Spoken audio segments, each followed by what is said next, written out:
Got my guitar, I've got my wine.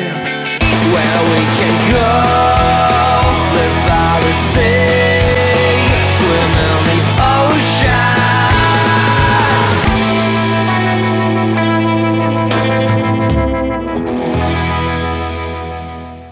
ocean. Good morning, beautiful Barossa day, and this is what Barossa is all about. Old Vine Shiraz. I found some that were completely shriveled. You'll eat anything. They're good. Andre, how old do you think this is? Learn something, pal. Oh, the pressure. I don't know, 60, 80 years. Yes, I don't know.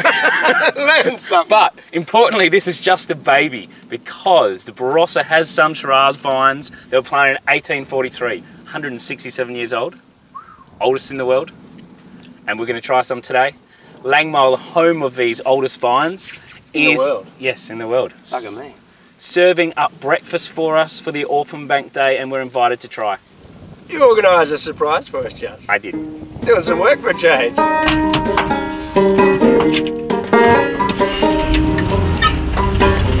put some money in the tin I got each day. I don't know how, but I know I'll get there someday. Just up behind the sign up there on the north side. By hook or by crook.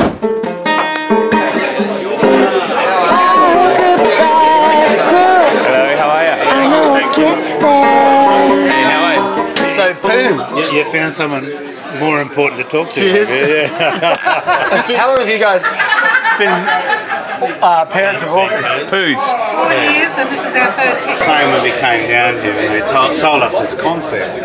And they said that for $500 we could buy a vine, or for $5,000 we could buy the winery. $500 for the vine was enough for us.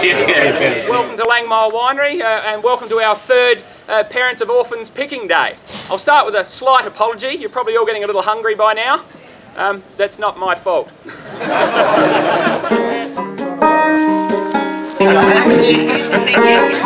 Yeah, beautiful. The Freedom 1843 Langmeil Shiraz. Thank you very much. Don't mind about Hands up. To work with this one. This is quite possibly the oldest vine Shiraz in the Barossa. It's not even 11 o'clock yet. Breakfast of champions. This goes really well with brunch. It could be a bad habit we're starting, Just. So I'm looking at this beautiful gnarly old monster. Yep. And it's what, 167 years old. Has it changed much since you've known it? Nothing, not at all since I've known it. Has it grown a little bit? That's amazing. So is this, I mean, you guys believe this might be the oldest Shiraz vine in the world? Well, quite possibly. As far as we know, Treat it like a grandmother. the German settlers, they did keep good records of what they grew and how many goats and pigs and, you know, whatever they did, basically. Obviously, phylloxera disease wiped out most of the vines in Europe in the late 1800s. That's right. Hence, this little 1843 baby might be the oldest. Oh, gee.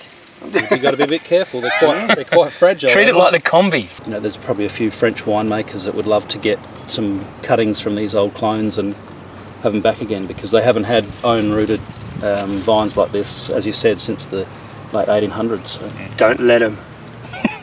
Don't give it to them. So we're picking the Orphan Bank. Orphan Bank today. And that's a mere, what, 140 years old? Yeah, the vines are between 140 and 150 year old. We actually transplanted those vines, what is now from what was a housing estate. And it's taken a few years, and now the fruit's coming up pretty good again. So When did you do this? 2006 and 2007.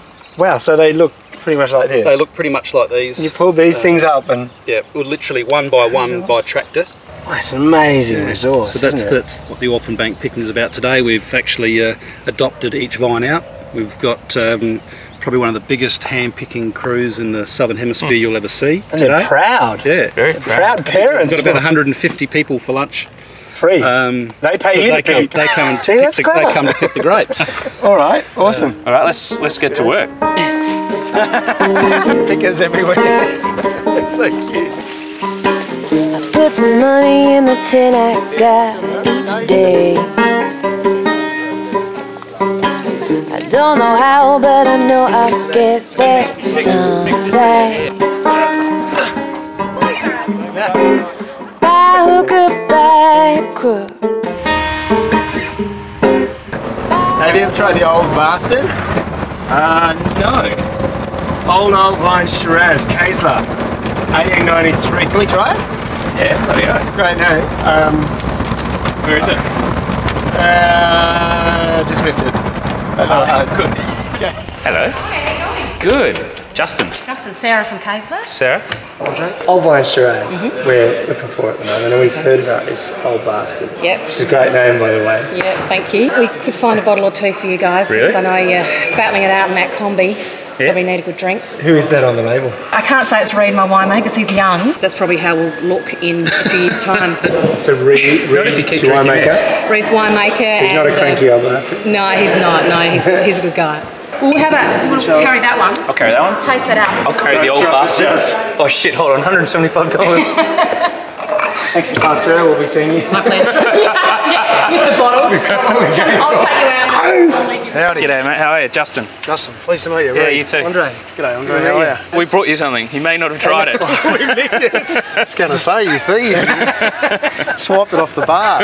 You've headed in the wrong direction. This is Grenache. Okay. The Rhone varieties are really suited to this area. Grenache, Mataro and Shiraz. Yeah. I think they'll be the future for this district at least. They love the heat. We've got some old vineyards and some really good examples of those vineyards, so they're the ones that we tend to get excited about. Well, the Old Bastard, they were planted in 1893, so old Gottlieb Kaesler he was a shoemaker from Silesia in Germany, and he immigrated out here, and he actually had 5 sons and bought 5 farms for each of his sons, and this was the original one, but he planted these vines, and all of these vineyards were worked by horse for probably 60 or 70 years. Right. So it was a real sort of traditional Barossa, very Barossa story, if you like. This is the Old Bastard here. It's the 12 rows from the shed across to where the tractor and the utes. So you've inherited, and you're the new custodian of some pretty special little... Well, I think that's vines, the word that we use is custodian and custodial, and so do a lot of people. I think you know, the boys down at Langmeil would have the same sort of attitude to what they've got. And the evolution of Barossa Shiraz was these vines were the backbone of it and the foundation of it. Because again, if you're going to go out and try and sell something to the rest of the world, you need to have unique selling points, and to have a vine that's older than 100 years old really grabs people's attention. I've been selling wine into the US, and you go to a wine buyer, and it's like standing out the front of the headmaster's office. You go into these, you know, like the wine exchange in California. I mean, you wait for your turn, your name's on the board, you've got your 5-minute slot, and you've got 5 minutes or 1 minute basically to keep this guy entertained and get his attention. Well, the name of it got our attention. It's cheers. Cheers. Cheers. Yeah. I think the old vines, you know, they've got their feet into... I mean, that soil there, we've never really found the bottom of it, but it's probably 40 feet deep. So you've got a loam over quite a deep clay. Right. And those old roots get down, down, down. And I think they're actually sort of dining on a whole vast array of minerals that are quite different to just what a young vine gets access to. So I think that actually comes through in the wine. And, yeah. You know, maybe I'm dreaming a little bit there, but again, a lot of people think that the older vines make the bigger, stronger, richer wines, and it's not always the case. If you try something like Hill of Grace, it's enormously complex but quite fine. I think it's our job as educators, of wine educators, to get people to understand that there's a lot more to Shiraz than meets the eye. Unlike Pinot, which is finicky, impossible, and most times shit. Sorry, I'm not a huge fan. This is great, excellent. A great wine has what they call vinosity, which means you can't put your finger on any of these things. They're too intertwined, and I think that's good. It stops you in your tracks, this wine, doesn't it? It generally keeps people's attention for a while. Yeah. You know, the name gets people interested, but again, you can get away with a dopey name so long as the wine's pretty good. That's a belting wine, absolutely. Yeah. You're probably looking at about 16% alcohol there, so it's not... Yeah, who's driving? Miles is driving. Miles, the cameraman, you're driving. Has the combi got autopilot? I think we should get that.